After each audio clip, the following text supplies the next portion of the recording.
estamos de volta. Eu falou assim, eu queria comentar pelo menos assim, o início, ele foi feito de que forma? Eu falou assim, eu coloquei, no caso, um catéter no pescoço, tá? Então são 3 mortes. Existe o catéter, existe a fístula, que é colocada no braço, e existe a diálise, que é peritoneal, tá? Eu não vou ficar entrando em detalhes com relação a isso, só vou tecer alguns comentários.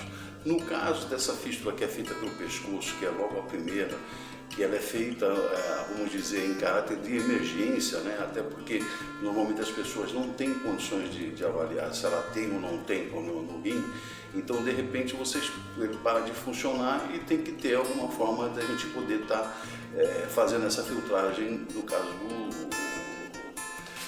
do nosso rim. Então vamos lá, é feito esse catéter e a gente, uma vez por semana, né, no caso um dia sim, um dia não, a gente vai lá e faz hemodiálise através desse catéter. É super incômodo, tá? Eu não vou dizer para vocês que não é, porque realmente é uma situação bem ruim e drástica. Mas a gente vai tentando conviver com isso.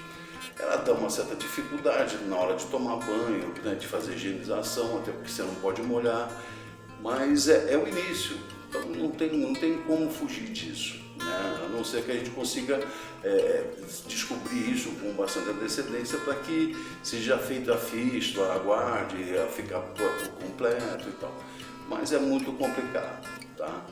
E depois de 3 a 4 meses, mais ou menos, é feita a fístula. E isso sim, que aí a gente passa a ter uma vida um pouquinho mais normal. Para você ter uma ideia, até para eu poder conviver com essa fístula no pescoço, eu apelidei, no caso ela, de Wi-Fi, que seria uma anteninha. Eu tinha uma antena no pescoço para mim poder captar as coisas, né, da forma com que eu via.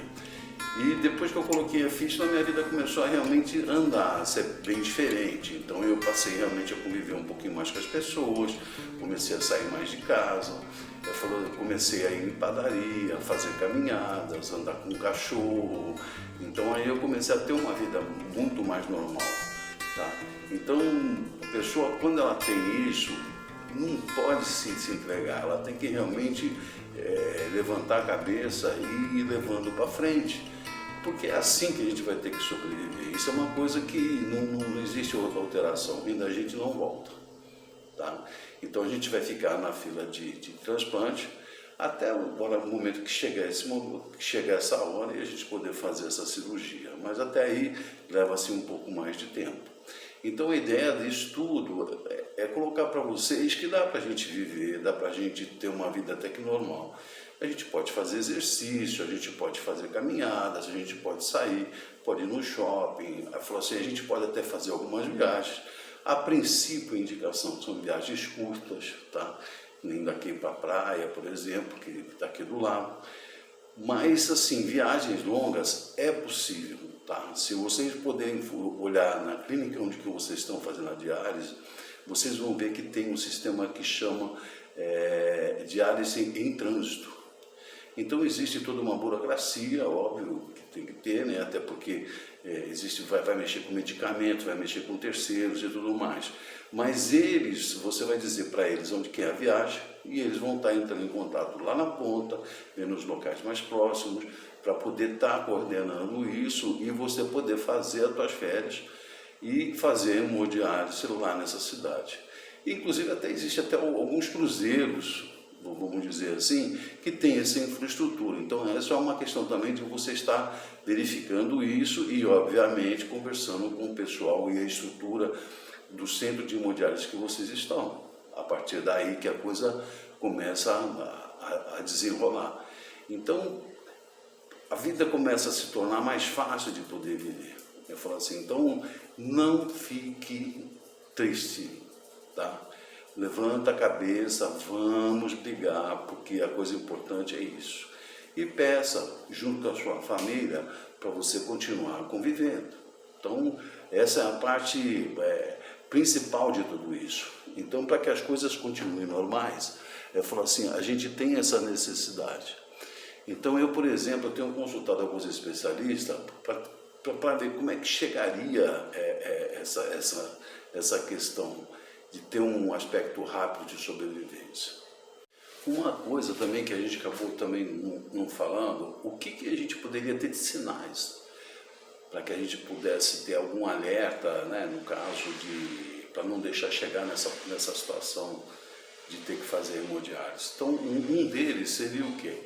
Quando você sentir que a produção de urina sua começou a diminuir, já é um fator. Um outro é um inchaço na mão, no rosto, nas pernas, que você também tem que começar a notar. Isso também é fácil. Sentir falta de ar, também é um outro também que é também fácil de notar. Dificuldade para dormir também é uma situação. Perda de apetite, náuseas, vômito, pressão alta, sensação de frio. Então esses são detalhes que você tem que começar, a hora que você estiver sentindo isso, começar a se preocupar e realmente ir procurar um médico. Porque aí ele pode fazer aquela solicitação, no caso do exame de sangue, ver se você tem aquele problema na creatinina, aí dali ele pode conseguir se antecipar a tudo isso que eventualmente pode vir a acontecer na sua vida. Então, tome isso como sendo uma rotina. Fala assim, a gente precisa evitar certas coisas. Para você que tem problema de diabetes, inclusive, falou assim, a diabetes ela pode te trazer esses problemas. Então fique muito esperto, tome o medicamento corretamente, procura sempre estar indo no médico, pelo menos de todo ano, para você fazer uma check-up, para poder olhar e ver essa questão da creatinina, que isso aí pode ser o ponto, vamos dizer, primeiro de poder estar antecipando todos esses problemas. Então, gente, fala assim, olha, dê seu like, tá? Se inscreva. E a partir do próximo eu vou estar entrando num detalhe que todo mundo tem perguntado para mim, né, sobre isso. Se a gente tem algum direito, tá, pela justiça. Quais os direitos que a gente tem, o que a gente pode reivindicar perante o governo estadual, federal, municipal.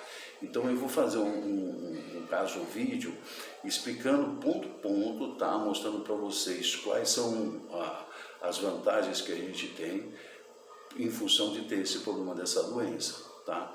Então, se inscrevam, aperte aquele sininho para que vocês sejam notificados do próximo vídeo, tá? Um grande abraço para vocês, uma excelente semana que vai começando e, mais uma vez, Hemodiálise com o Carlos Eduardo.